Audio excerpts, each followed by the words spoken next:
Hello everyone, this is Ether Dragon, and welcome back to another episode of Fire Emblem Heroes.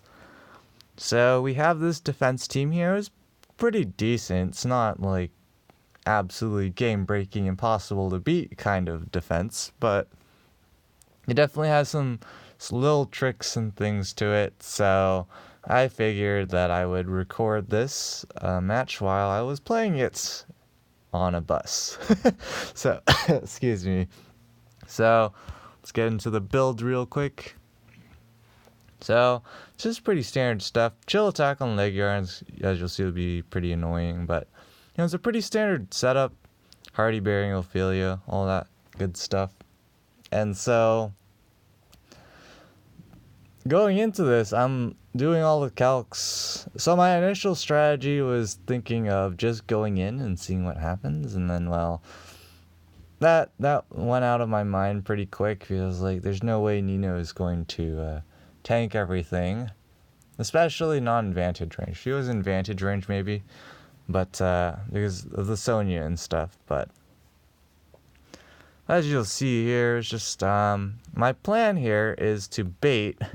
I know, am I right? Obviously, the strategy is always to bait, but so to bait from 2 spaces below the panic manor, which is what I'm preparing to do here. And I'm just checking to see that Chill Res actually hits air and not Nino. And so we're going to pull off some meme shenanigans here.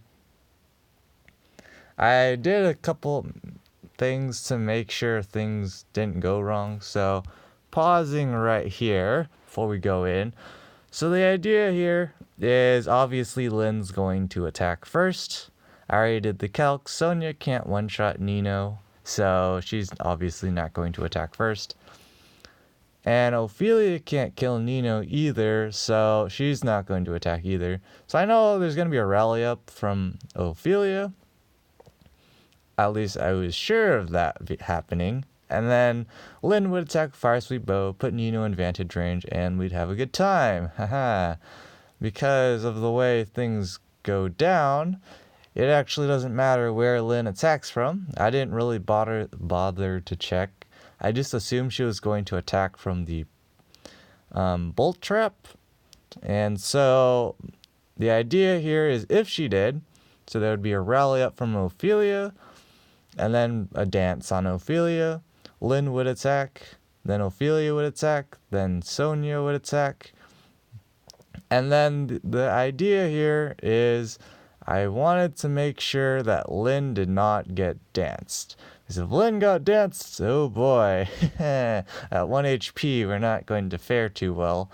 And so I had to prevent Leg Yarn from repositioning Brave Lynn in that instance, and that's why I have only Nino in range of Brave Lynn, so that there's no reason to reposition. So that didn't happen, of course, because I believe all the tiebreakers were, well, tied except for slot priority or tile priority or whatever you want to call it. And so Lynn's going to attack from the higher tile priority. But since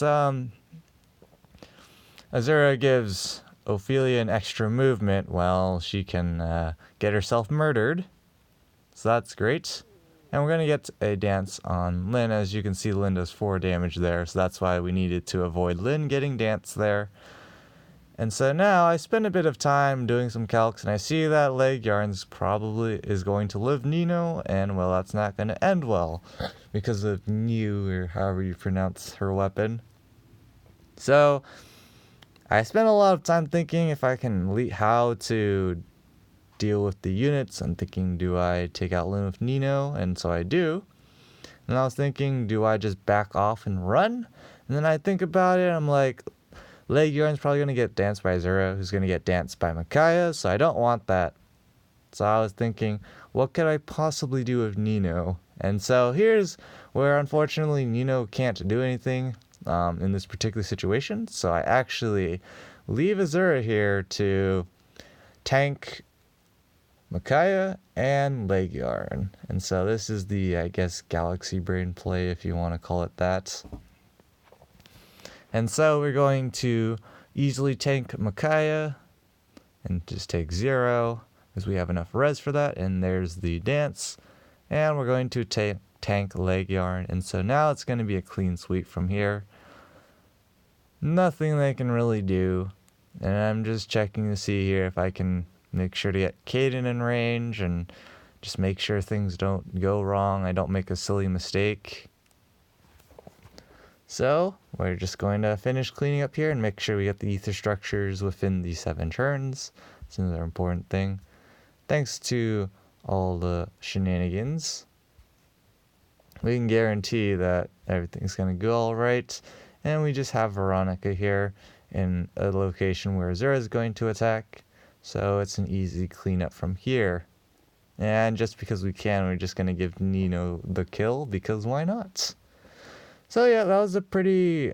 It involved a bit of thinking, but it was a pretty easy defense team, Kappa. I mean, I don't know. I kind of wanted Lynn to attack from the bolt trap so I could actually showcase that it most likely would have worked, unless I did overlook something. But I'm pretty sure it would have worked out. Would have been pretty cool, but unfortunately not the case. But that's going to be it for this episode. Thanks for watching. As always, this is Ether Dragon, and hope to see you all next time. Bye.